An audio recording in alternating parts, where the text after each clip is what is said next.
Dongeng anak si Kancil dan Siput. Pada suatu hari yang cerah, Kancil sedang berjalan dengan santai di pinggir sungai. Di sana ia bertemu dengan Siput yang merangkak dengan lambat. Kancil lalu datang menghampiri Siput dengan langkah yang angkuh. "Hai Siput," kata Kancil dengan sombong. "Apakah kamu berani adu cepat denganku?" Mendengar pertanyaan itu, Siput tentu saja terkejut. Ia merasa diejek oleh Kancil. Walaupun begitu, Siput menerima ajakan Kancil. "Baiklah, Kancil," kata Siput yang menerima ajakan Kancil. "Aku terima ajakanmu. Tapi jangan malu ya, kalau nanti justru kamu yang sendiri yang kalah." Hahaha, seketika Kancil tertawa mendengar ucapan Siput. "Mana mungkin kamu bisa mengalahkan aku? Siput, kamu adalah hewan perangkak yang sangat lambat." Mendengar hal itu, bukannya membatalkan ajakan Kancil, Siput justru makin menantang Kancil.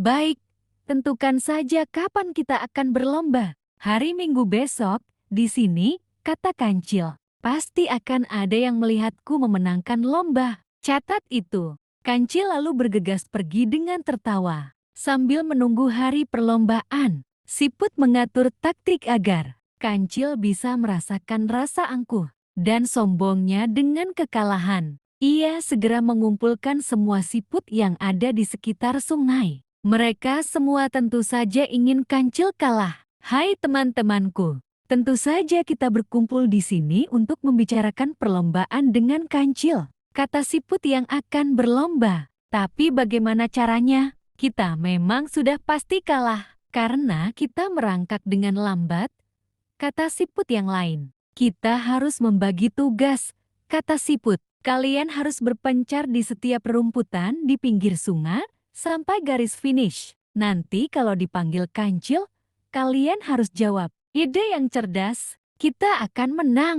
Akhirnya datang hari perlombaan. Semua siput sudah siap di posisinya masing-masing. Penonton bersorak-sorai. Ada yang mendukung Kancil, ada juga yang mendukung Siput. Hingga bendera diangkat, tanda lomba dimulai. Begitu lomba dimulai, Kancil berlari dengan sangat kencang. Semua tenaga ia kerahkan agar bisa memenangkan perlombaan itu. Tapi setelah berlari sekian kilometer, napasnya mulai terengah-engah dan memutuskan untuk beristirahat di bawah pohon. Namun ketika ia baru saja akan duduk, ia melihat Siput berjalan. "Siput," kata Kancil. "Ya, aku di sini, Kancil," kata Siput yang berjalan di depan Kancil. Kancil lalu berlari kencang meninggalkan Siput itu. Dia mulai kehabisan tenaga ketika sampai di pohon besar yang rindang. Kancil kembali duduk untuk beristirahat, tapi Siput datang melewatinya. "Siput," kata Kancil.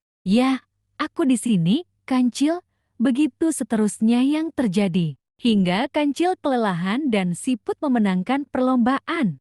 Sementara, Siput yang memenangkan perlombaan hanya tersenyum tipis. Siput tidak merayakan kemenangan dengan berlebihan. Di garis finish, Kancil mengakui kekalahannya. Pesan moral, kita harus berani mengakui kekalahan ya.